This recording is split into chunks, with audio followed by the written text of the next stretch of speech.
Hello there, Code Monkeys. It's time to discuss ReadIt1st.com once again. Now, for those of you who have seen Jethro's video on the subject, you know that he decided he was going to email Hank once a day, every day, until he got a response from him. He did get a response, and he forwarded it on to myself and Matt Guyon. You can find Hank Green's full response in the description of this video, but there is one part in particular that I want to address. This is the important part to what I'm going to be talking about today, so I'm just going to read this straight off to you. The real reason I want to create ReadIt1st is one that wasn't talked about in these videos. You could argue that there is a crisis in film right now, that there aren't a lot of really cinematically good movies being made, but you cannot argue that movies are in a bad place. Movies are making more money now than they ever have, as is television, which is often based upon books as well. But books are suffering. Every year for the last 80 years, people have read fewer books, while every year in that same period we've watched more moving pictures. There is a crisis in publishing. The second largest bookstore chain in the world just closed,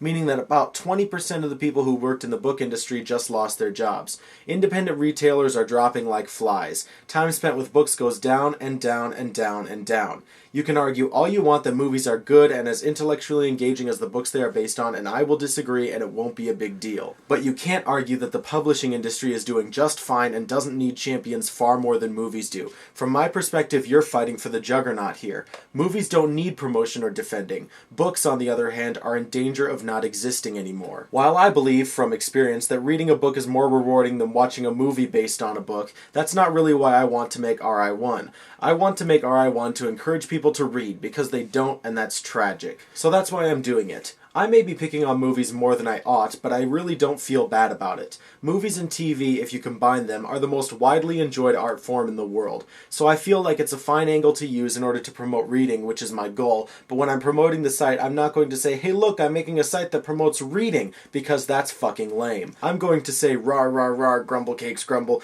you should read the book first before you get spoiled, because that's a way to get people excited about reading without them knowing that's what's happening. Sorry if I'm getting people excited about reading by organizing against something that many nerdfighters love and believe in a great deal, but I think it's worth it, especially considering that movies are doing just fine. Hank.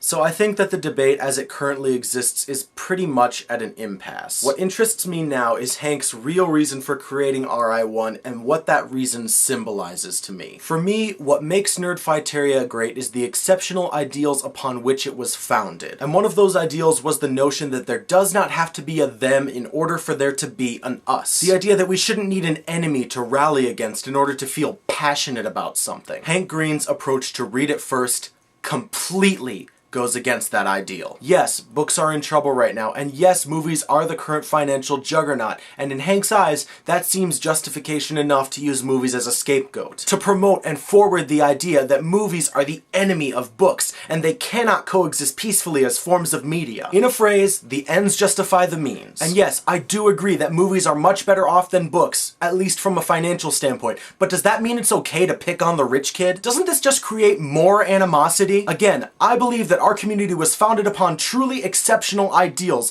and Hank's willingness to make an enemy out of movies in order for us to all rally around books is a spit in the face of those ideals. And believe me, I understand that books are going through a tough time right now, and I agree that something absolutely needs to be done about it. But the true measure of a person's character is whether or not they are willing to stick to their ideals in times of hardship, and I am sorry, Hank Green, I do not believe you have done that here. Instead, like so many before you, you have taken the easy way out and created a false enemy for your community to rally against, complete with your very own propaganda machine. There does not need to be a them for there to be an us. We do not need an enemy in order to fight for something.